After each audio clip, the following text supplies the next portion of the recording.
Today we're going to talk about how to handle and repair damaged or regular, normal, healthy, low porosity hair. Low porosity hair can be really challenging to maintain. In this video, I'm going to give you the easy tips and tricks from a licensed cosmetologist, herbalist, and trichologist to get you from point A to point B. If you want to master your low porosity hair, make sure you stick around to the end of this video. Before we get started, make sure you go ahead and subscribe here to my channel, and then once you subscribe, be sure to click on that bell notification so you're notified every time I post another video for girl power. Okay, number one, protein treatments. Now I know, what if I told you that protein treatments and different products that contain high levels of protein are the reason for your breakage, your constant thinning, and for your lack of length retention? Your porosity is defined as the hair shaft's ability to absorb and release moisture, right? A lot of people would like to just single it out as the ability to absorb moisture, but that's not the only thing. Your porosity literally means the rate. We're talking about the rate in which the cuticle that is protecting the inner layer of the hair shaft together. Your hair shaft is broken down into 3 levels. So you know when you hear people say, oh, the hair shaft is dead, they're just a little confused. What they really mean is this: your cuticle is made up of dead keratin cells. Your hair is made up of keratin. Those dead keratin cells, they layer up in a scale-like pattern, making up the cuticle.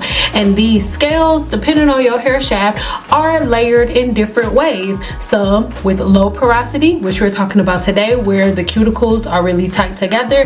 And then we have normal porosity, where they're loose, it's not too tight, it's not too, open. And then we have high porosity hair, which I have, where the cuticles are pretty open most of the time. But we'll get to the other ones in this series, so make sure you subscribe because we only talking about low porosity today. The cuticle layer is really tight, right? It's not that it can never open, but it's really tight, right? And the purpose of a protein treatment is to strengthen and tighten the cuticle layer.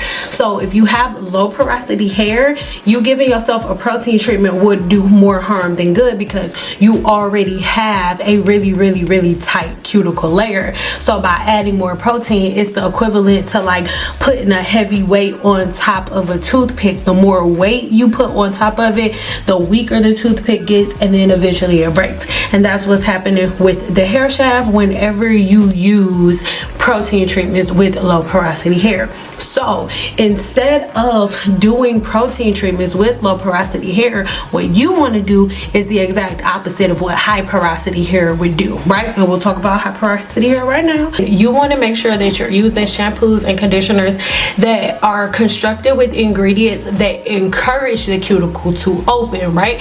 Because remember, when you use protein, you are actually causing and trying to get the cuticle to shut. You want the cuticle to close a little bit more, right? Whenever you're doing protein. And that's not the only thing that a protein treatment is doing, but for the most part, that's its main motive, right? That's the main objective, to get the cuticle tighter. Whereas with the low porosity hair, you need something that is going to make the cuticle open more. So you want to use products that consist of like tea tree and things of that nature. For a full printout of exactly what you should be doing if you have low porosity hair, make sure you check out my ebook on low porosity hair. That gives you a really detailed that gives you a breakdown of everything that I'm saying in this video, with hands-on action for you to actually test your porosity at home, and for you to have a hands-on checklist and tool list on what you should and shouldn't do with your low porosity hair. All right, for example, most people get really confused when we're talking about like something like Olaplex or K18 and different things of that nature. Most people, or Curl Smith had a bond reconstructor and a couple of other brands, right?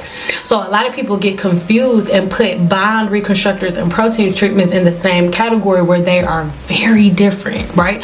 So just make sure that you know the difference between a protein treatment and a bond reconstructive treatment. So a person who has damage with their hair shaft, if you want to use a protein treatment and you have low porosity hair, don't do that.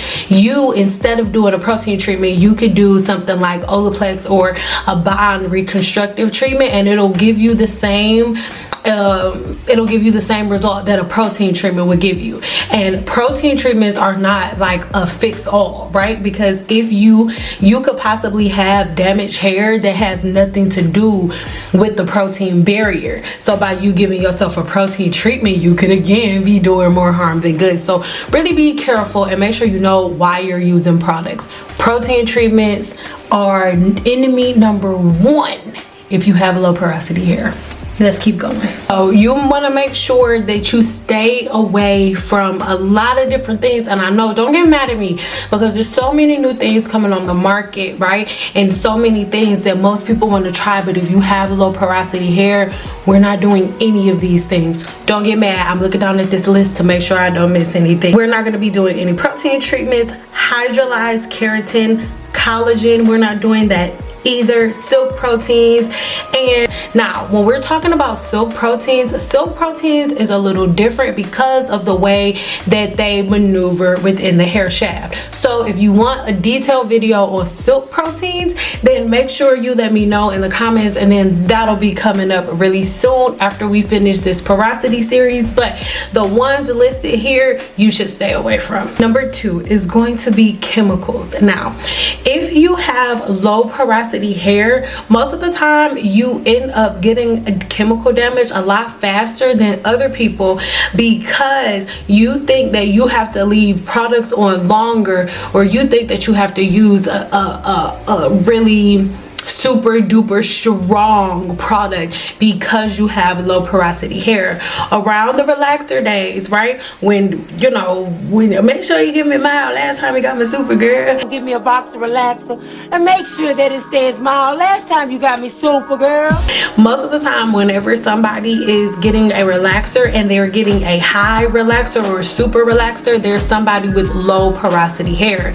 And high relaxer, medium relaxer, low relaxer, when we're dealing with professional relaxers, what the reason that you have high, low, and medium is going to be depending on the porosity. It's going to be dependent on the way that the cuticle opens, right? Somebody who has high porosity hair, we're going to use a mild to normal relaxer on that person because the cuticle is already open. And the point of a relaxer is to open the cuticle, go into the cortex, and remove some of those protein, those sulfur to sulfur linkages, which are the things that's making your hair curly. If I just confused you, watch the video linked in the description box below. To make sure that whenever you are doing any type of chemical service whatsoever, you want to make sure that you are using the right developer for yourself, and you want to make sure that you're not doing box color, because when you have low porosity hair, most of the time you're over processing your hair because it's not lifting the way that you want it to lift. You're leaving the relaxer on longer because it's not like taking the way that you want to take. So it is a lot easier for people with low porosity hair to over process because you'll leave it sitting on longer, right? And you don't even really know that that's why you're doing it, but it is. So really make sure that you're following the directions and make sure that you're only using professional chemical products, right? So of course, I know we're not gonna go there. We ain't talking about that. Some of y'all like hairstylists, some of y'all don't. Some of you like the hair salon, some of you don't. That's fine, right? Yes, I am a licensed cosmetologist, so I'm on the hairstylist side, but I will say this. There are a lot of people who watch my channel that are not going to a hairstylist no time soon. So if you're going to do your own hair, my love, do not get your color from the Walmart. Don't do that. Go to Sally's. So just a little FYI, a lot of people don't know this, but the professional store that professional cosmetologists shop at is Cosmoprof, right? A lot of people don't know this. I didn't know this until I was licensed for like 4 or 5 years. Cosmoprof and Sally's is the same company. They're the same entity, right? Sally's is the consumer version of Cosmoprof, and Cosmoprof is the professional version of Sally's. So if you cannot get into a hair salon, if you cannot get to see a professional, please do not go get box color from Walmart or the Target. Don't do that. Go into a Sally's and get you color from Sally's. You can get Clairol developer, and there's so many different other colors that you can get from Sally's. I highly recommend to just go there if you're going to color your own hair, because when you do that, excuse me, when you do that, you can get your developer based on your porosity. And if you're a person who has low porosity hair, you are a person who would stay around like 20. You're a person who would do about 20 to 30 volume. You could do about 30 volume. I wouldn't do 40 because I don't really recommend you coloring your hair, like lifting your hair and going lighter regardless of your porosity. So I'm not gonna give you no tactics on that. But if you do want to color your hair, go to Sally's. If you want to get any chemicals for your hair, go to Sally's. Sally's is the consumer version of the professional Cosmo Prof that you have to be licensed to go into. So chemicals, don't play in chemicals, all right? Leave that to professionals and try to find a professional that's really good at color. You want to make sure that if you are doing any chemical service, every time you do a chemical service, like for myself, anytime I do a chemical service, I prep my hair with Olaplex, and then when I finish, I condition my hair with Olaplex, because when you color your hair, you're breaking down that barrier. You're removing things from the cortex and adding things to the cortex, or adding things on top of that cuticle layer of the hair shaft, right? Depending on whether you're doing semi, demi, or permanent hair color, just depending on what you're doing, will determine what damage you'll cause to the hair. Because at the end of the day, if you do anything differently to the hair, hairstylists are scientists, because at the end of the day, even though it seems rather easy to color your hair, what you're doing is literally breaking the cuticle apart, pulling out pigment and replacing it with other stuff, and then you have to put the hair shaft back together the way it was when you found it. So that's why tip number 3 is going to be moisturize. Now, peep game, most people would get confused when I say this, because when you say moisturize, most people think that you are talking about, you know, getting a product, put some oil on your hair. But baby, that is not what I'm talking about when I say moisturize. Come here real quick. When I say moisturize, I'm talking about the natural sebum that is coming out of your scalp. When I say moisturize, I'm not talking about no extra product that you can get from the store. This isn't the time where I'm going to insert a product and say, hey, click the link in the description box and get this product for moisture. No, because the moisture that you need is coming directly out of the follicle. Most people think that you need oil, but what if I told you that there's something more powerful than an oil coming out of your scalp? Let me explain. When I say that there's an oil coming out of your scalp already, and it's called sebum, you naturally in your mind, I know I did the first time I heard about it, you naturally picture in your mind a regular oil, the consistency of an oil. But baby, no, that is not how sebum works. Sebum is a wax-like substance. It's a waxy substance that will let you know that the sebum is formulated to stick to the hair shaft, right? It's formulated to stick to the hair shaft. So when we say like, oh, you know, the sebum has to accumulate in the hair and just work its way down the hair shaft, it's like, you guys, yes, it will work its way down the hair shaft, but you actually have to help it maneuver its way down the hair shaft by combing. So one of the easiest ways for you to moisturize your hair is to implement scientific brushing.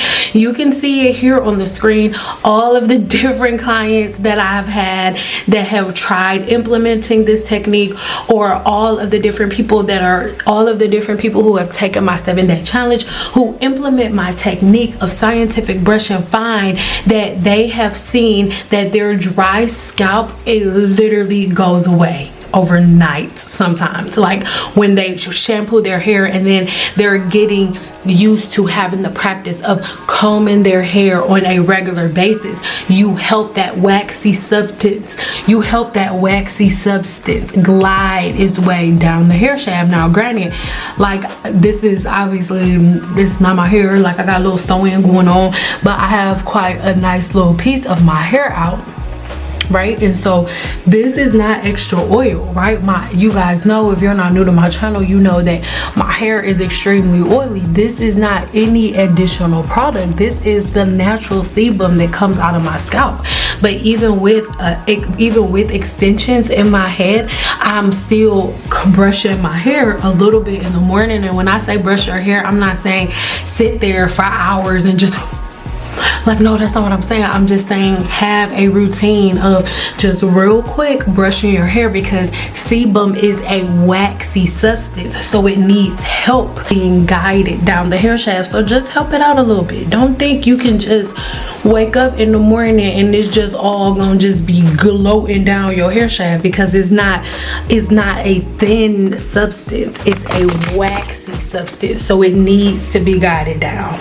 Brush your hair on a regular basis. Again, if you want a detailed breakdown on how to get all of this stuff done in a way that's easy to understand so you can get the results that these people have gotten, then sign up for my 7-day challenge. But you don't have to. We still got more to go. Hold on, let me sit back down.